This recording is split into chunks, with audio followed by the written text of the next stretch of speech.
print edition. Oh yes, I saw that. It's which very I was cool. very pleased of. So maybe now I can actually write like a 5,000 word long form piece for them and finally live out my dream of being being a slightly a shorter, more pudgy version of Frank DeFord. So that's it's a bucket list. Here we go, and then okay, so we're live on YouTube, and now I'm gonna post this on our Facebook. And Okay, then if you guys want to, let me share the link in the chat. I'll put it on like every social media platform that I have right now. Okay, great. All right, what's this? Okay, let me put you guys down here for a minute. All right. Okay.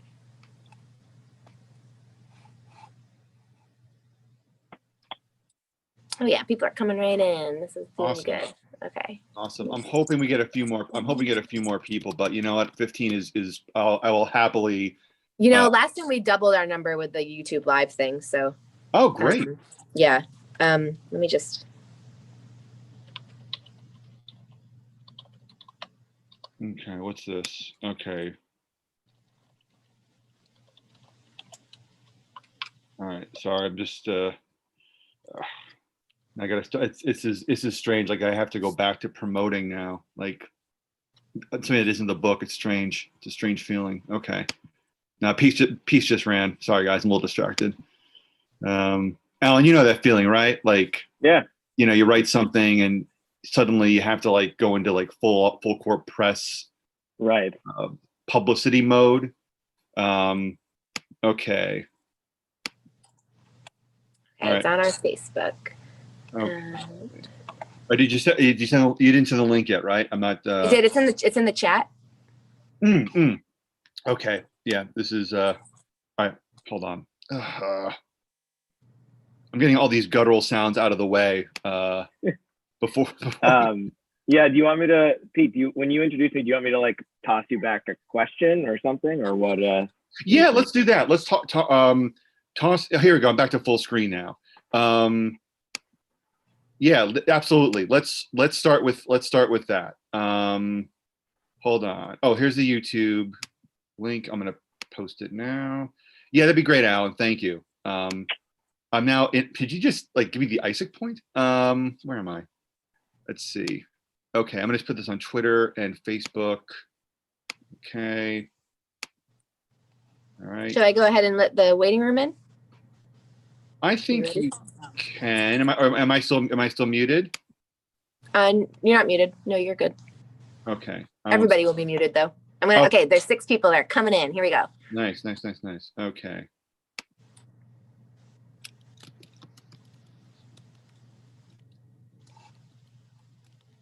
And put that in.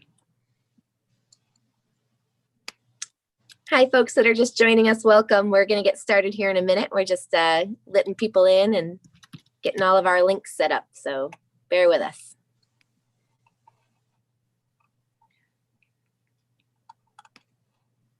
You should all automatically be muted and you shouldn't be able to unmute. So no worries about that.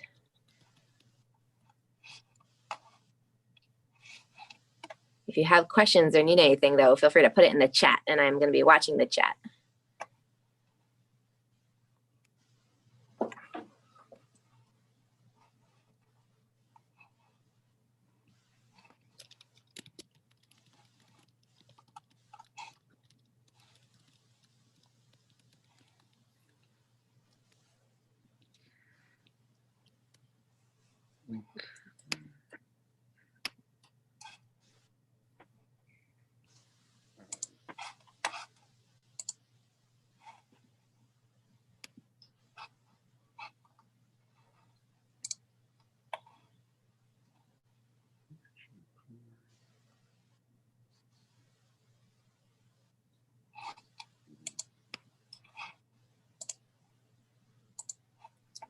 All right.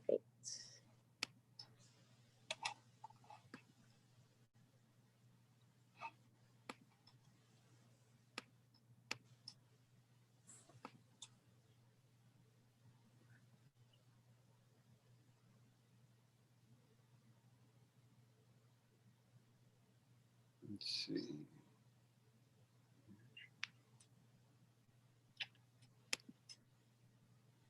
right, sure.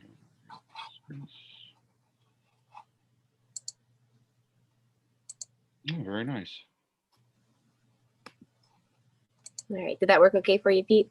I think so. I'm back to full screen now. I am just okay. I'm just trying to pin here my yeah, forgive me. I'm still a little wonky on Zoom chat since I work from home by myself, so I'm not in a lot of Zoom meetings. Okay, let me just pin. Yeah, it's how do you pin? I'm trying to pin the thing here. Can we talk to Alan?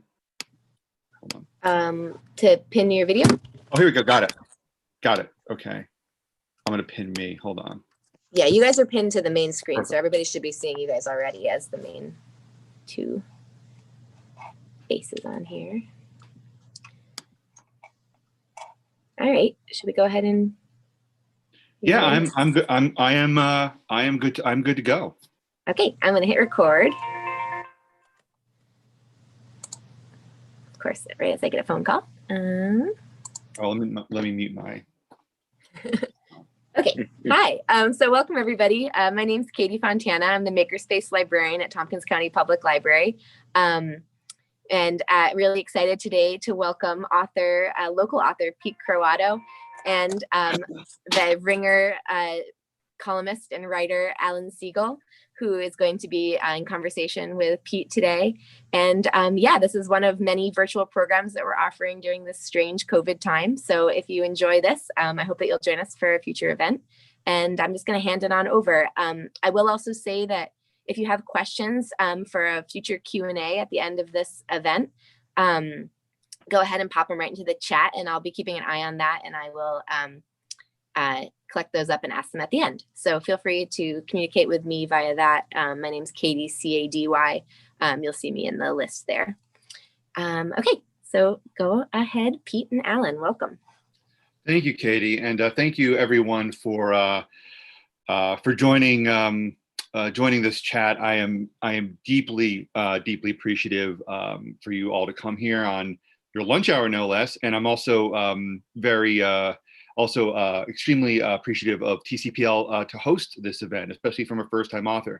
However, I also want to thank today's host, Alan Siegel. Alan and I go back, oh boy, I guess virtually a number of years. And before Alan became a staff writer at The Ringer, which is a wonderful pop culture and sports website, Alan was a freelance writer for many, many outlets. Deadspin, the good version, Sports on Earth, Boston Magazine, Sports Illustrated, where he wrote a great piece on Derek Jeter's mastery of the New York media, which he just reminded me that he wrote. So yeah, I want to thank everyone, and especially Alan for taking time out of his busy schedule to host this event. It means a lot to me. So thank you very much. Yeah, thanks for having me, Pete. So I was thinking we'd start. Yeah, so you can pretend you're an athlete answering my questions, but it's a pretty softball of questions. But I'm curious, what was the genesis of your book, and yeah, how did you come up with the idea for it? Well, yeah, that's I'm gonna start with an athlete response. That's a good question. No, yeah, it comes. The one thing I hope that comes across in this chat is that freelance writing and writing a book, really, it is difficult. I'm not saying it's easy, but it can be done if you make the best of what's around. So my first major freelance piece was for Grantland, the late ESPN pop culture and sports website. And I wrote a piece on Marvin Gaye's national anthem at the 1983 NBA All-Star game. And as I wrote that piece, what I noticed was just how much I left on the cutting room floor. I think I interviewed 25, 30 people for that piece. I read a ton of books, articles, and there was so much good stuff that I wanted to include that I couldn't. And the other thing that came to mind when I wrote that was, the anthem, which if you haven't heard I think it's the best national anthem of all time, hands down. The anthem really marked a turning point in the NBA, in the story of the NBA, because before that anthem, the NBA had tried to play things straight and narrow. They tried to be like Major League Baseball, the NFL, sort of just, offering a sport and hoping that Americans would latch onto the sport itself. But with that anthem, it was an implicit message that not only was the NBA not going to play it straight, because Marvin Gaye's anthem was this very non-traditional rendition of the song. It was almost, I write in the book that it was pretty much baby making music. I mean, it was just this soulful, expressive, very Black rendition that represented what was on the floor, Black players playing a predominantly Black sport. So that significance, I wanted to explore more of that. I wanted to explore how that anthem set the stage for the NBA that we see today, an NBA that is very much about entertainment, an NBA that is very much about selling personalities, and an NBA that doesn't really hem to tradition. So that freelance piece, which I wrote, 7 years ago, and it was my first, I would say, significant byline for a national outlet, that set the stage for this book, which I have right here, and you can get at TCPL, which is a wonderful library. So yeah, that's where this book came from.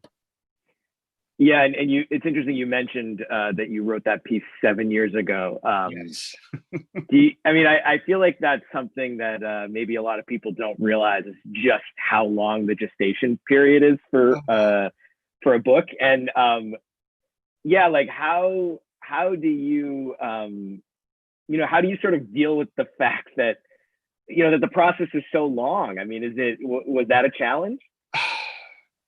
It wasn't, and I'm glad you brought that up, because I think there's a misconception that when you write something, doors just fly open. Like if you write for The Ringer or for the New York Times or for a major publication, like the earth rises to meet your feet, and that's just not the case. You have to just keep plugging at it. But the advantage is that it didn't feel like it. First of all, it didn't feel like it was 7 years. I mean, that's a long time. But it didn't feel like it was that long because I was busy all that time. I kept writing. I had the idea for this book fairly early, or rather, I had a inkling of an idea fairly early. So after that piece came out, I made a conscious decision. There we go, to report stories that would feed into the book's narrative. So I wrote about Larry Nance, who won the slam dunk contest in 1984, and that introduced me to a number of new sources and provided me some more information.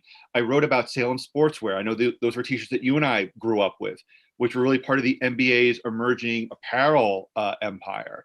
I wrote even writing a piece about the Baseball Bunch, that 80s television show with Johnny Bench that was on Saturday mornings. That introduced me to sources who later helped me with this book.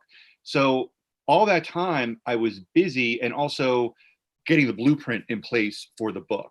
And the one thing I like to stress, and maybe you can add something to this as well, because we've done this for a pretty long time. I've been a writer for either on staff at magazines you've never heard of or newspapers that you've never heard of, plus my freelancing career for 22 years. So I'm 43. The reason why it doesn't feel like it's such a long slog for me is because I've had a lot of fun, especially the last 14 years I've been a freelancer. I've had so much fun doing this. I can't think of anything else I'd rather be doing other than maybe being like the starting guard for like the Knicks or the Golden State Warriors, but that's not going to happen. We both gave up on those dreams. Yeah. I don't think any team wants a pudgy 43-year-old who can't jump over a phone book. So yeah, I'm 5'8" and I'm 37, so I think my athletic career is beyond tennis with my brother. Yeah. You have a better. You could pull like a Keith Jennings and be a plucky bench guard somewhere. Yeah, right. Sure.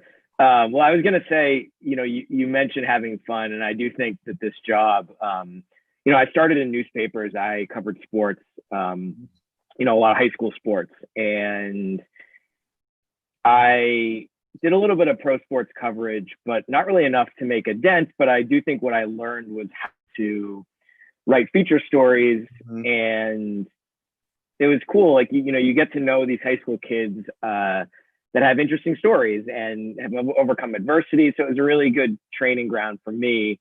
And what it taught me, one of the things that it taught me is in terms of satisfaction was that, every project is different. Every story is different. So, I feel like I'm lucky I'm not, covering Congress or a sports team, in the sense that, things don't actually get repetitive. The topics are all different. And that's been a huge reward of this job.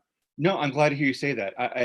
There are two things I'd like to add to that. I think you kind of alluded to one of them, is that when I was growing up, and maybe even going to college, you get ideas of what a dream job would be. Like, I want to be a columnist for a sports columnist for the Boston Globe, or I want to be, I don't know, I want to be a staff writer at Rolling Stone.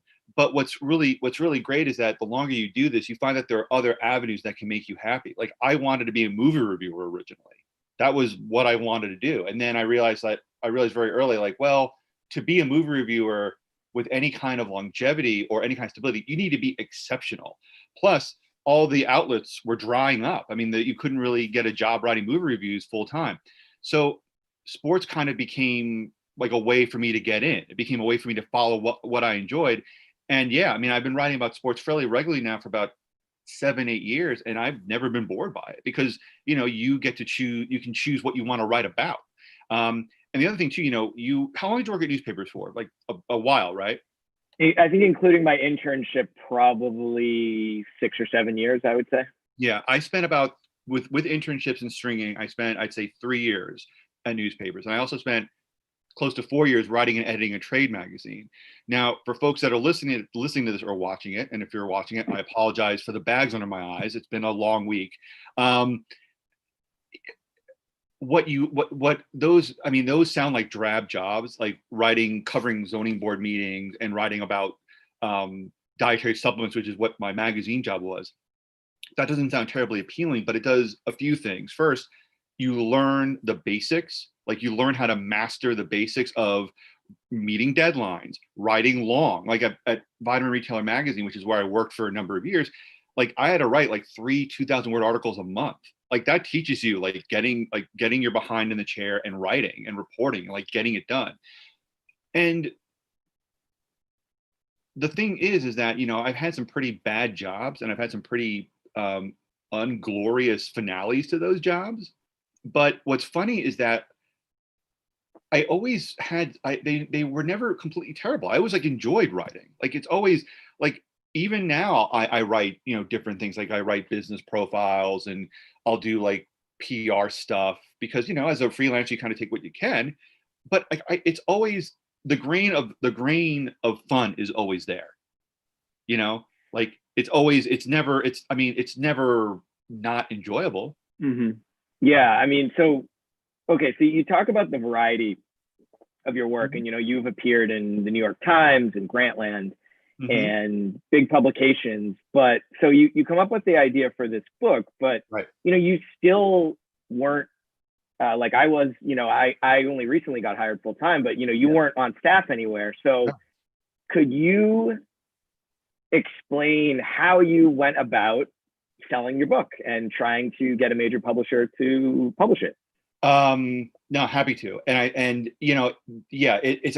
Again, there's a reason why the book, from the original idea or the article to this book, took 7 years, because it was just again, you try different paths and something clicked. So I wrote the article for Grantland, had the idea started to percolate, and and I was very lucky. A friend of mine who was a former editor of Publishers Weekly, Mark Rotella, who was written several books, said, I was talking to him about the idea for what would become From Hang Time to Prime Time. And he said, I really like this idea. Let me introduce you to my agent.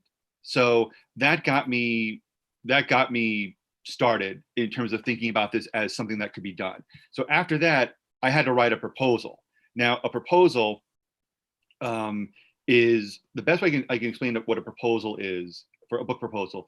It is a very, very long outline for what you envision the book to be.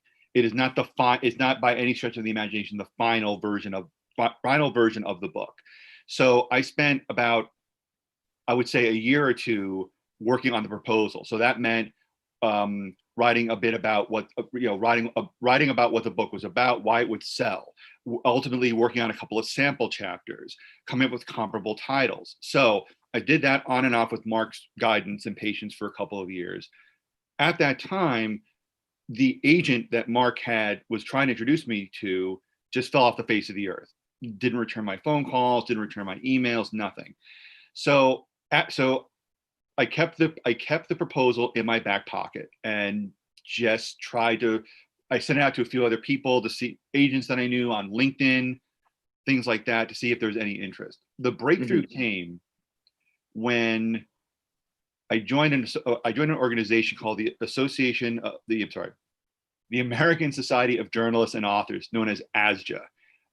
It was recommended to me by another freelance writer, Jen Miller, who you should follow, writes for the New York Times, writes the running column there. She's great. Yeah, she's great. I love Jen. So Jen said, you know what, you should join ASJA because it's a great network of writers. They have a really good trade show or conference every year. They have seminars. You should join. And she said, well, it's $350. And I said, ugh, like for an annual fee. So I swallowed my pride and like a good portion of my checking account. And well, not my pride, but I swallowed the checking account. Yes. And well, that's intertwined. The two things, pride and money. Yeah. Yeah. Oh, I've swallowed so much pride. Yeah. So I joined ASJA and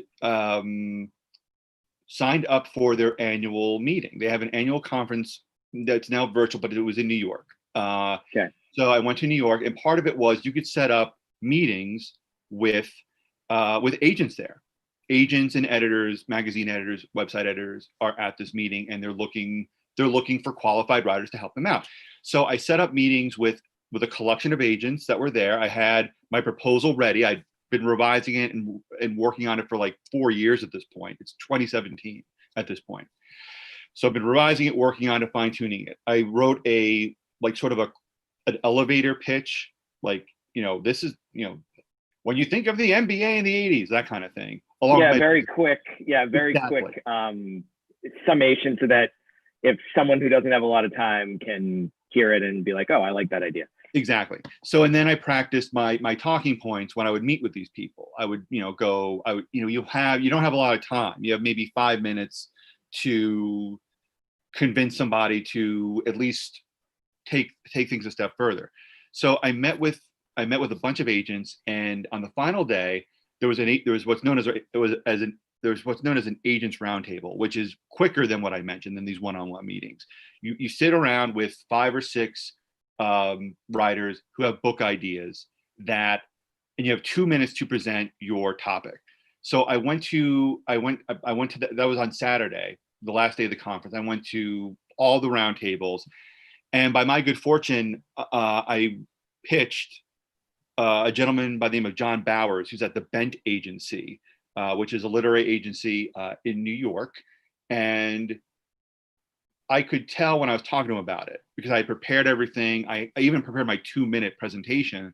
He was interested. He was interested. He was asking questions. He was saying things that made me think, yeah, he might want to take a chance on this. So lo and behold, like a couple of weeks later, he calls me and says, hey, I want to represent this book. We can sign a contract. Now, here's the thing. There are a lot of ups and downs with this story, and there's one more up and down and up. Yeah. So John signs me. This is 2017. Yeah, 2017 August. So 4 years. So we're in the middle of 4 years of this. So about a month or two after I signed the contract and everything's good to go, and I'm like ready to dig in, I get a call from John, and he says, I've decided to leave the Bent Agency. And I said, well, okay, well, that's great. Well, is the agency still going to pick up the book? Like, he's like, well, maybe not. Oh, man. Yeah. So that was great, but it actually worked out really well because, and I think they're on here now, Sean and Louise Fury. Sean wrote a really good book called Rise and Fire, about the history of the jump shot. And his wife, Louise, is my agent. So John to his credit, passed along my proposal to Louise. Louise reviewed it and said, yes, I'll represent it. And that worked out great because John was very new to the industry, but Louise had years and years of experience. I mean, she's represented a lot of authors, like a ton of authors, including Jenna Jameson. So my literary hero. And Sean also, is, aside from writing that great basketball book, he's written pieces for the Washington Post, Vice Sports, Golf Magazine. So it was great to have them in my corner because not only did I have an experienced agent who turned out to be the best advocate I could possibly have, but I had Sean working, her husband, Sean, is a veteran sports writer. So like I had somebody who was like, could like go through the proposal and, mark it up and tell me, okay, do this or do that. So yeah. So the reason why it took 7 years is because exactly that. It's just a lot of failure and a lot of like running into walls and finding allies and finding people who will take you on, who will help you out. And I think, I don't know if you found this as a freelancer, but like the community of writers as in the freelance writing community and is wonderful. Like it is a tremendous resource for help, guidance, everything. But it only works if you're returning kind. So, so it took a while to come up with the idea, to work on the proposal, but it also took a long time to, I think, find your army. And I think that's a big part of it. Like you have to find people who where there's mutual respect, there's mutual appreciation, and you have to go to bat for them and they have to go to bat for you. And that takes time. Like the enjoyment never ceases. I don't want someone to listen to this and be like, oh man, I don't have 7 years. But if it's fun and you're learning and you're getting better as a writer, like it's worth it. It's totally worth it. Yeah, I was gonna say that if someone asked like who has helped you over your career, I could probably list 50 people, and that wouldn't be enough. So can I ask you? Yeah. You mentioned I know Louise as well. She represents me. So can you demystify the agent process? Because I remember like when I was first meeting authors and talking to them, they would say, I have an agent. And it would be like, wow, you have an agent. That sounds so fancy, or like, wow, you're so connected. But I don't know. I feel like it's a less daunting process than maybe one would think. And I don't know if you feel that way as well. Yeah, I mean, I do agree with you. And I think a lot, and I mean, yeah, I agree. And I think a lot of this isn't very is less daunting than it sounds. I mean, it sounds daunting to, it sounds daunting to say, well, I've been in the New York Times, or I've been in the Ringer, or I've been in wherever, but it's just about being like it's about being a big friggin' pest and just like trying to break through to an editor to convince them that your idea has merit. I think it's the same thing with agents. It's really just, and I got very lucky with Louise, and Louise, if you're out there, hello. But you're absolutely right. It's about finding the right avenue and then riding on that avenue until you knock on enough doors to find the person who can help you in the best way, and vice versa. And again, I can't. And the thing that is really amazing is that if you're starting in writing, you're very lucky because there are so many resources that can help you find these people. If you join, let's say, Study Hall XYZ, Sonia Weiser, who's a writer in New York, has a great freelance newsletter. Twitter is an amazing place to hang out to get information on how to find agents and things like that, or how to break into certain publications. Freelance Success is another wonderful message board that I'm a part of that has been amazing throughout this last couple of years. But a lot of this is just, I'm going to sound like my grandfather, but so much of this is just initiative and just finding the opportunity, or finding how to do something and then following the steps to do it. And I think an agent is a lot like that. And again, like they're not hiding, like if you pick up Writer's Market, their agent listings. If you pick up, Shea Serrano mentioned this, and I think it's a great idea. If you pick up a book, and this book has it too, there's an acknowledgement section. And in the acknowledgement section, the writer will inevitably, I said that right, inevitably help mention their agent. And again, these agents are easy to find. And again, if you go on Twitter, they agents have open calls. They have open calls. Louise, I believe, had an open call like 2 months ago. So you're right. It does, when you're new at this, it does sound very daunting. New York, having an agent sounds very like Rock Hudson, Doris Day comedy with martinis and nightclubs and taking taxi cabs everywhere. But it's all about finding the avenue, finding the entry point, and then just borrowing like hell. And again, I'm proof of that. I mean, I am, as I told a lot of people, I'm not a name. I'm not somebody who is a regular presence in national publication. I mean, I guess I am, but I'm not a big name. I'm not Stephen King. I'm not Jeff Pearlman. I'm not Bill Simmons. I live in Ithaca, New York, which I love, but it's not New York or LA. It's not, I don't think it's known as like a media capital, but I wrote a book, and I think you can too, if your passion for this matches the effort you're willing to put into making this happen. I know that sounds this sounds very like, let's put on a show, but I do believe that's the point. But let me ask you, I've been babbling on for like 5 minutes about this. You've landed at one of the premier websites out there. Do you feel the same way, or was there a different set of circumstances that landed you where you are? No, I mean, I agree. I think the toughest thing for me was that it occurs to you, or it occurred to me at least, that things are not linear in terms of, success. So I remember, for example, when I did that Sports Illustrated story, that was 2014, which is like a great accomplishment and like a bucket list kind of thing for me who grew up reading that magazine. But sure, I did think that it would, maybe I was being naive. I thought it would sort of immediately open some more doors for me. And it kind of did, but not like, it wasn't like the faucet was turned on and it was just flowing. So, for example, at The Ringer, when we started, that was in I think the middle of 2016. Okay.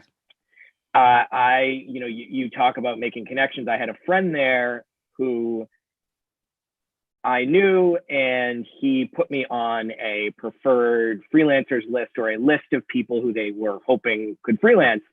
And I believe, so we started, the site started in mid 2016. And I think my first story for them was in fall of 2016. And I will say that was in a way like a skeleton key, opened this big opportunity, but it still took me a good 2.5 years to get hired.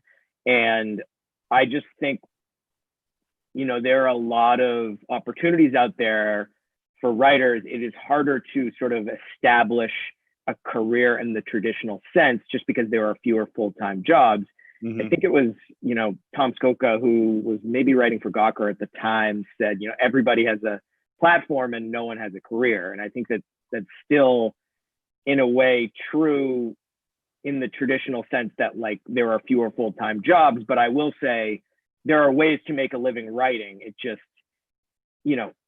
often is kind of non-traditional in the sense, like, for example, I, for years, had non-journalism writing jobs, different sort of copywriting and branded content, as they call it, for different companies. So I feel good. I'm not, and there's nothing wrong with it. I have my full-time gig now. And again, in this world where there's like a lot of media tumult, a lot of job tumult, I don't count my chickens, but I'm enjoying it for now. No, that's really well said. I had, when I first started writing for, I guess, higher profile outlets, I had the same misconception. When I wrote for Grantland, I thought, okay, well, now it's just going to be like pennies from heaven. Right. I'm just going to, everyone's going to, no. What happened, the way that I look at it now is that every time you write a piece, no matter where it is, could be, I just wrote a piece that popped up today for Fansided on Tom Chambers. So like, again, like it's a piece I'm proud of, but I'm under no illusions that's going to like set me on a rocket ship to the moon. What each piece does is you get a key, and that key may open a door, may not, or it may not, or it may open a different door. But I think it's a matter of just getting enough keys so that you can try different doors. The doors being, publishers or agents or different editors of publications, and that might let you in. And yeah, I mean, to me, it's always about, even with this book too. I mean, I've been very lucky. I've gotten some really good press in Sports Illustrated. I've gotten some the Wall Street Journal. People did a really nice profile. It is, but to me, like the piece, like the book, here we go again. The book's the triumph. Like, and I keep saying that, like the book is the triumph. And I want it to sell well, and I want to do it, but like I am very happy with the book. And I think if you write and start writing for publications, you can't just assume that, okay, well, I wrote for this big thing, and that's going to carry me to the next gig. Like you have to keep going and keep and keep writing and keep pitching. And again, like if you have to have fun doing this, I can't stress that enough. And I'm like you. I mean, I'm still writing for trade magazines, which I love because I learned something. It's enjoyable. I've written business profiles or advertorials, but it's all part of what feeds me. Like it's all, like I may not be pitching 9 innings, but like I'm throwing in the bullpen, and that means something to me. Yeah, I think as freelancers, it's hard to get out of that mindset, by the way, even though that I'm full time at the Ringer. But, I think the only commodity you have, I mean, because I will say that there are a lot of amazing writers who struggle to get jobs, like people who are far better writers than I am and reporters. But I think the commodity that we have is the idea. Like that's the only thing. I mean, not the only thing, but like that's our selling point to publications, like an idea that only we can do, that a publication would want, that maybe their staffers won't do. So that kind of, I want to dovetail into your book. Okay. And I wanted to ask, like, what made your idea for this book? There's a lot of stuff written about the NBA, especially that era. But what do you think made your idea stand out enough that a publisher became interested in it? That's a really good question, and I'm serious about that. I'm not giving you the like Ahmad Rashad interview subject brush off. No, that and that's something I've thought about, because again, like I look back at the last month and it seems preposterous. Like it seems preposterous that like a major publisher would, give me a very nice advance and promote this book and sell it. It's preposterous. No, I think what my idea brought to the table was that it wasn't a straight basketball book. It wasn't a straight, well, here's a chapter on Larry Bird joining the Celtics. Here's a chapter on Magic Johnson. It dealt with outside forces or outside influences that I think appeal to a broad readership. So if you read so I have always said that the best sports books, and I really think this is one of them, aren't about sports. They're about other things. So to me, this book is really, overall, I think it's a cultural history, because it looks at changes in America. It looks at changes in race relations and societal changes that turned a predominantly Black sport into something that could be marketed. It's also a business book, because it looks at the NBA's marketing initiative. It looks at how they used apparel, such as shirts, jackets, whatever, hats, to brand the NBA, to turn it into more of a lifestyle brand than a sport. It's also about about the business of sport and the entertainment of sports. David Stern, who's a central character in this book, was very much about turning the NBA into Disney. And Disney, as everyone knows, is not just cartoons. It's shirts, it's hats, it's the theme parks, it's everything. It is providing easily identifiable and heavily marketed avatars to a nation of consumers, and also a nation of kids who will then turn their kids onto onto the Disney brand. And it's the same thing with the NBA. It's the exact same mindset where, you know, the NBA didn't have Mickey Mouse, but it had Michael Jordan. And, you know, and today it has LeBron James, it has James Harden, it has Giannis Antetokounmpo. It has all these players Good who job. are, did I make it? I always yeah, you did good. All right. Yeah. It's the blueprint that David Stern launched in the blueprint that he started and initiated in the mid 1980s has now reached, I think, full bloom or close to full bloom. It is just something that it's just part of our lives now. Like I really do think that if you went down to the Ithaca Commons, which I love, and I hope that it's back to full swing pretty soon. If you stopped 100 people and you showed them a photo of LeBron James, I think 70% of them would know who LeBron James is. It's the same kind of principle. You're hooking the same way that a kid watches Mickey Mouse and then they get into everything associated with Disney. It's the same thing with the NBA. If my daughter is 5 or my daughter is 4, if she starts watching the NBA and she gravitates towards Steph Curry or Luka Doncic or any of those players, that will become her gateway.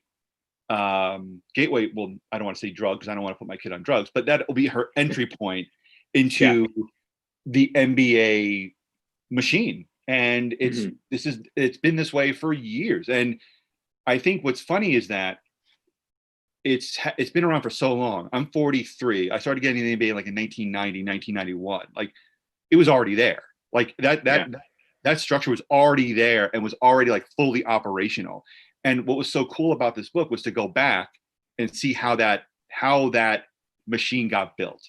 So yeah, it's very, you know, it's so funny how, you know, I really do think the NBA is just all about a business. And in terms of how the NBA got to that point, I mean, I think there's just a lot of lessons for writers in that analogy, because David Stern was all about fostering partnerships, and that's what writing is. That's what being a professional writer is. It's fostering partnerships with other writers, editors, whomever. Yeah, and it was interesting reading your book because I feel like it, in a good way, assumes like a general knowledge among its readers. Like, you know, I was glad that there wasn't 10,000 words on, you know, Magic and Bird's relationship, because I think a lot of NBA fans know that. And so when you were starting to research this book, were there immediately characters that came out that you said to yourself, you know, I think people would want to read about this. You'd want to get to know these people. Yeah, I mean, anyone come to mind that you think maybe a lot of people didn't know about that?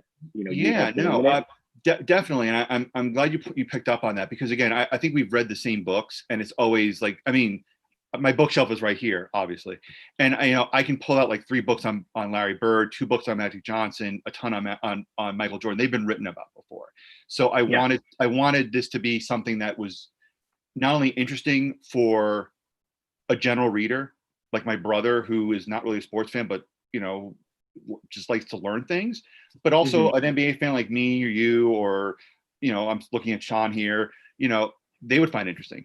But one character who I really wanted to learn more about was Larry O'Brien, who was the commissioner before David Stern. He was the commissioner of the NBA from 1975 to 1984.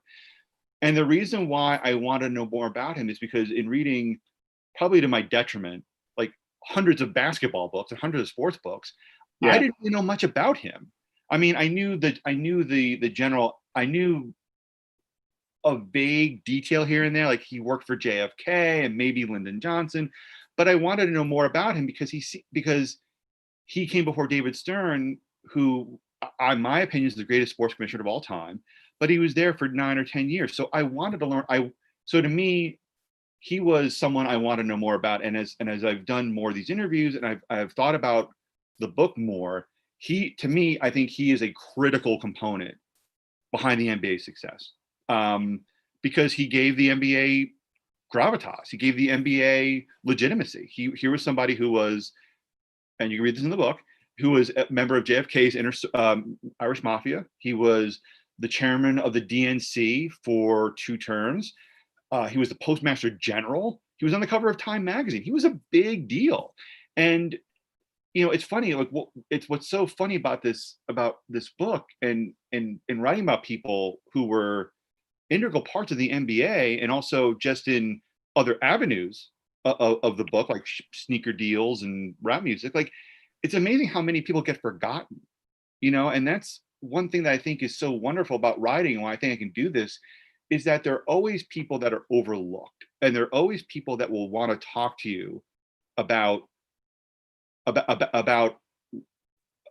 that, about the role they played, about why they, about the past. And it's, yeah, I mean, and that's why, with Larry O'Brien, I was very, very thankful that his son, Larry O'Brien III, was open to help me out. And I was lucky to talk to a few of Larry's associates and colleagues to try and piece the man's life together. But yeah, to me, I think he is the great unmentioned figure in NBA history, when it goes right down to it.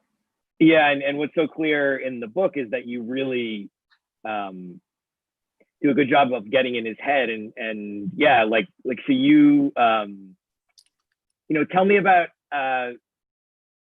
so it's sort of inside baseball stuff, but I think people would find it interesting, like how you went about reporting about Larry O'Brien's life.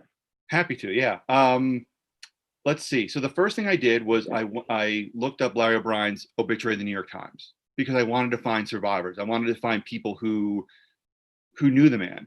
And so there was his son, Larry. So the first thing I did was I sent an email to, what's the name of the group? I think it's the LGB group or the LCG group. It's an alphabet stew, but Sure, yeah. Larry's a lobbyist. Larry the Third is I think a lobbyist in DC. So the first thing I did was I emailed, and I'm showing you the gesture here because I was very excited. I emailed his company to see about talking to him, because I wanted to know more about his father. I wanted to know more about Larry O'Brien's role in the NBA. So a very nice woman named Marie Quinlan wrote me back, Larry's assistant, and said, yeah, he'll talk to you. Let's set up a time. So I talked to Larry, and a couple days later, and maybe like 2 days later, like a package came of like NBA memos and what else? Just like, just like a ton of stuff, a DVD of his life, like just things that I never would have thought to ask about or pursue. So, and this is one thing that I think gets lost in writing, is that a lot of writing is not writing. It's like a lot of it is just, making phone calls and sending emails and digging. So that package started a correspondence. So I would call Larry, or I interviewed Larry kind of off the record for this, and he was great with details and confirming things. And we'd send emails, and he was great. And in the course of conversation, he told me, Dad wrote like an oral history of his time at the NBA. Like, it's, if you want to take a look at it, Wow.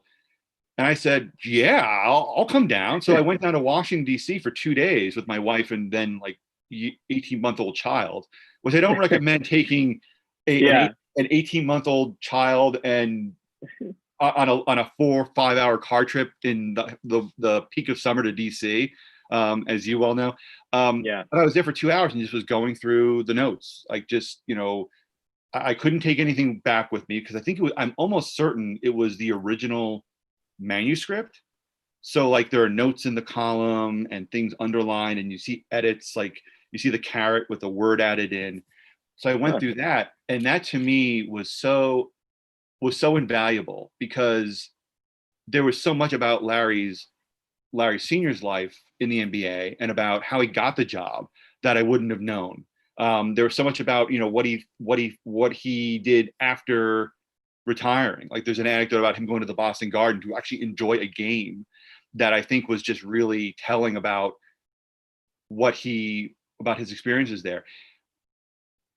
I mean, it was not scintillating reading. It was very like I did this today, and then I talked to Junior Bridgman, and then I talked Right, to it was his daily life. yeah, know? it's kind of a TikTok, but the things that were there, like how he got the job and how he had to be cajoled into taking the job was gold.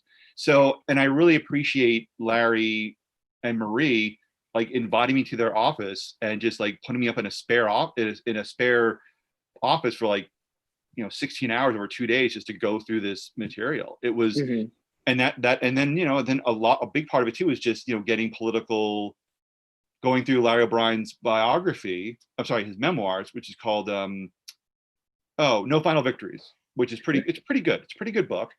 And just finding names and just calling like Senator Gary Hart and Ted Van Dyke and Peter Capolino, and just like talking to them and seeing if they could shed any light on him, like calling old GMs or old team owners and getting insight. But the thing is, like, that sounds very boring. I'm sure people are listening to this and being like, oh, that sounds like the worst thing in the world, like to go through like a 350-page book and like jot notes. But I found it to be so thrilling, like, because you're working on a mystery. It's so fun to just put these things together and just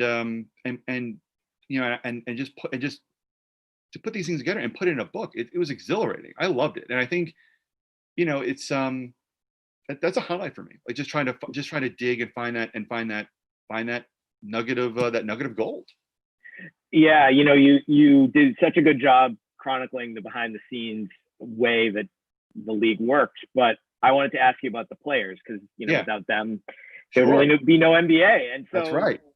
So who is your favorite interview of all the players that you spoke to? And yeah, could you sort of go through how you go about contacting some of these huge names that you got?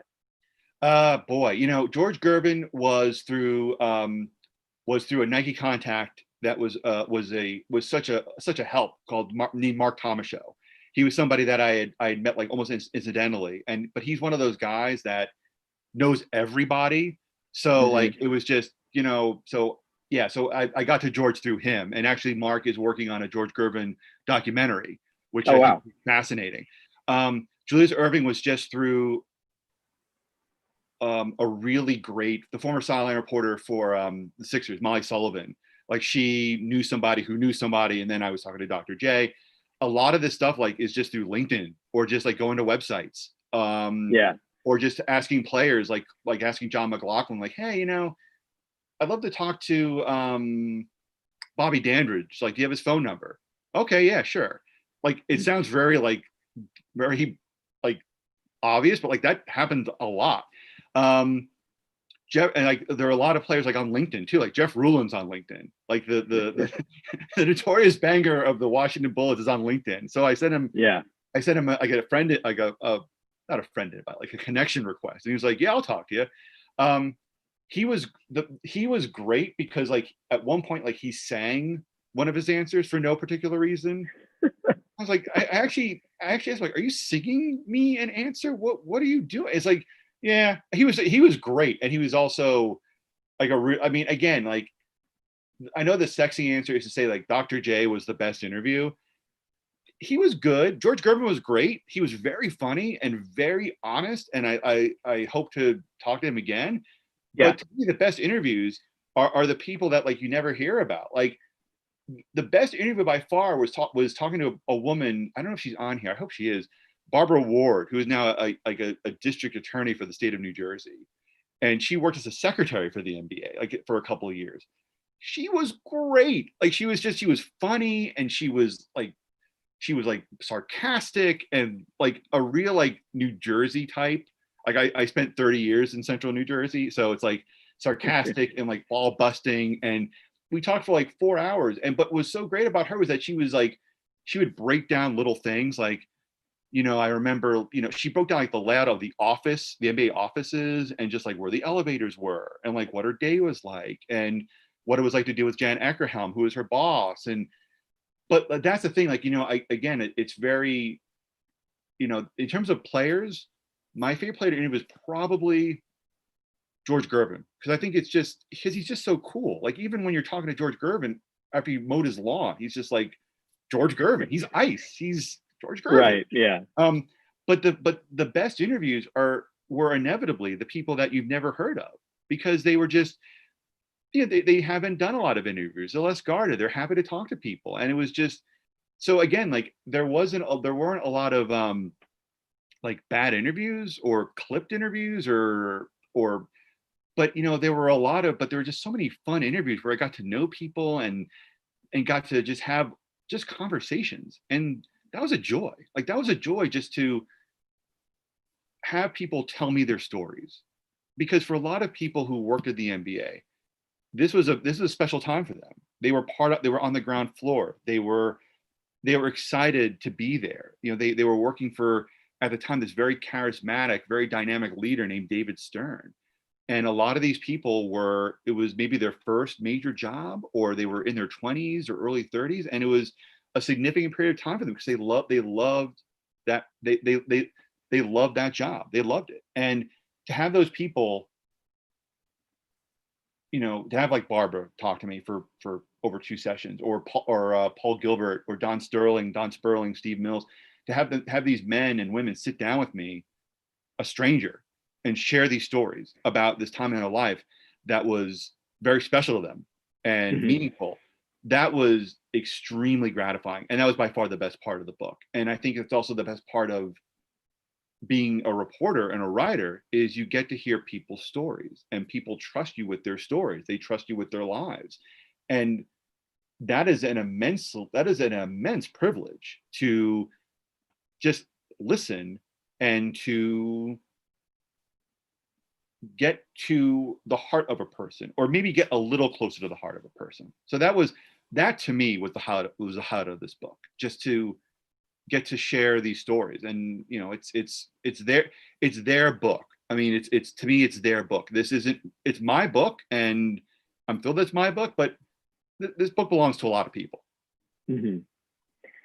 Yeah, and I mean, was it a challenge, like when you're interviewing George Gervin or Dr. J, to ask them things that they haven't been asked 100 times? No, or 1,000 times? Yeah. No, I don't think. I mean, it is a bit of a challenge, but part of it is, that, like, not to ask the same questions. Like, yeah. Not to ask Dr. J, like, well, where did you go to school, Julius? And like, you played for what team back in the was it the 86ers? Well, I mean, but you would be amazed how few writers do that. Like, I mean, you've read interviews, Q&As, and there's nothing that I hate more when an interviewer wastes, like, I don't know, 25 minutes with whomever. And the first question is like, well, tell me about this movie, or tell me about this book, or tell me about, like, it's like, well, no, like, that's your job, is to read the book or watch the movie or read about this person. And then, like, you have that background information, and then you spend that time bonding or trying to bond with the interview subject over things that aren't going to be covered in Wikipedia, which you should not use. You should not use Wikipedia or their website, or, you know what I mean? Like you're not a PR person. Like your job is to get to know somebody. Your job is to try and so I think I did a pretty good job with that. I mean, with Julius, that is really hard, because he's been interviewed so many times. He wrote a really good book he wrote a really, really good memoir a few years back. Yeah, it's hard to not go there. But what I tried to do is I tried to talk about not his playing days, but what it was like to be Dr. J. Like, you're one of the most popular athletes in the country at that point. Like, it is time to, that to me was more interesting than like his dunk over, his the move in the 80 finals. Okay, I see Katie popping up. Let's see. Oh. Okay, I think should we take some questions? Yeah, if you want to do questions, we have about 7 minutes left. Okay. So we got a couple questions. One person was wondering where your guys' educational backgrounds are from, and if you studied like writing or journalism or something applicable. Yeah, I went to the College of New Jersey, which is a great I guess medium-sized school in outside of Trenton. I did study professional writing. I did study journalism. I think Alan can back me up on this. Those classes were great, and I had two a handful of wonderful professors who I cite in the book. But honestly, the one thing the one thing, you don't need to take journalism classes, I don't think, as long as you're writing all the time. Like if you're 18 or 19, like the first thing you do when you get to campus is join the school newspaper, like join the TV station, like get that hands-on experience. I mean, I probably would have been better served if I had taken maybe journalism as a minor and maybe major in like history or some sort of specialty that would have maybe made me more marketable or maybe more of a weapon, so to speak, as a writer. Alan, what about you? You're a GW guy, right? Yeah, so I grew up in Boston, near Boston, and I went to George Washington, and I live in DC now, but I would sort of agree with Pete. So I majored in journalism after not really knowing what I wanted to do, and I would say 4 to 6 journalism classes were what I needed, maybe even less. And Yeah. I started at the paper. My first college newspaper job was like a movie. This dates me. It was like a video rental pick of the week that I did with my friend, which is like totally a relic. But yeah, I mean, I think that the school paper was the best experience that I had. And Yeah. by my senior year, that's like where I was spending most of my time. And, you know, I think my grades dipped a little because I was doing the paper, which was more valuable than classes by then at that point. My first, yeah. Oh, we got a follow up to that. I just thought okay. and added in. How would you think a more mature person would get started? Like if they don't have that opportunity to do like college newspaper kind of vibe. Okay. I guess I'll go. Yeah, and I second anything everything that Alan just said. I mean, I spent a lot of time just writing for various, like even for the newspaper, like the Trenton Times and the PR department of the college. Yeah, I mean, and also my first clip of the student newspaper was a movie review. It was like we had a movie, an in campus movie service. And my review, I think, was She's the One, the Edward Burns flop from 1996. But anyway, to answer your question, and that's a good question. If you're a mature person, how would you start? I think locally. Honestly, I mean, if you're in Ithaca, Bonnie and John, I guess that's who's asking that question. If you live in Ithaca or the surrounding area, you're extremely lucky. There are a lot of great places that provide local journalism. The Ithaca Times, the Ithaca Journal, 14850.com, the Ithaca Voice. There are a ton of radio stations here. Like there's a way to get in, and you can either offer to, you know, if you can't get a job pitching, if you can't get a pitch in, maybe volunteer for a couple of hours a day or a few hours a week.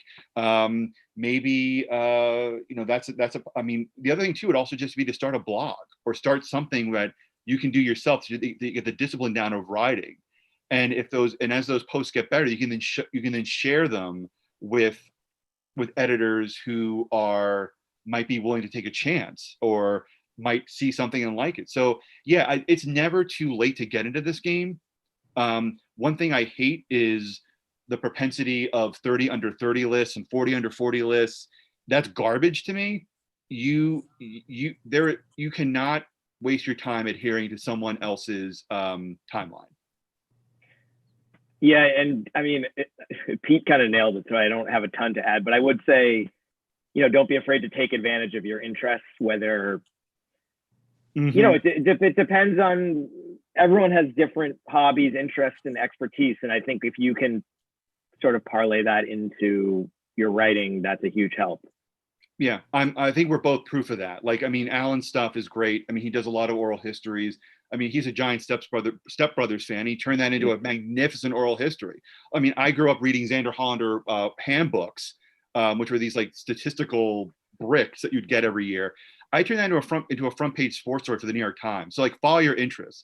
There's another question here from Matt Butler, I guess, at the Ithaca Voice. All right, about how sports media is different in smaller places like Cortland and Ithaca. You know, that's a good question. I mean, it's hard to say because I feel like sports media everywhere, local sports media, is just really having a hard time getting started or having a hard time sustaining itself. It's because there's such contraction in newspapers and their funding, what they're doing. But I will say this: I think it's great that Ithaca has an ESPN station. That's amazing to me. Like that's such a leg up. The fact that you have like a sports columnist in the Ithaca Times, in Steve Lawrence, who's been doing it for a long time, is a huge help. And I think there's a real focus on local sports here, which I think is really, which I think is really evident. You see that in Tompkins Weekly. There's a whole back page of sports stuff, which I read pretty frequently. So yeah, those are the key differences that I see. I think Ithaca and the Clinton area is doing really well in terms of local sports. You know, but that says a lot considering how wobbly things are right now. Like the Asbury Park Press, my local sports paper, growing up in Central New Jersey, it's like nothing now. Like it's all wire reports. Yeah, and I think one thing that you learn when you cover local news, whether it's sports or, you know, town meetings or anything, is like this, it means a lot to people. And I remember my first editor telling me, you know, for a lot of local athletes, like they don't go beyond high school. So if they have a little nice write-up that they're going to put on their fridge forever, and it's corny, but it's true. And so that's a good thing to keep in mind, you know, as a lot of newspapers close their doors, you know, it's like, that's what's going to be missing. Yeah, I mean, those clips get sent to grandma and, you know, Aunt Sue and uncle, whoever. And the other thing too, I started off, one of my first newspaper jobs was writing obituaries. And it's really the same thing. Like that obituary might be the only time a person's name is going to be in the paper. So you learn very early on, like the importance of getting facts right, the importance of not just racing through this. Like you have to put the time in to make whatever you're writing worthwhile, because someone's going to read it who cares about it. You know, that's going to mean something to someone. An obituary, a misspelled obituary, may not seem like anything to you, but for the person whose father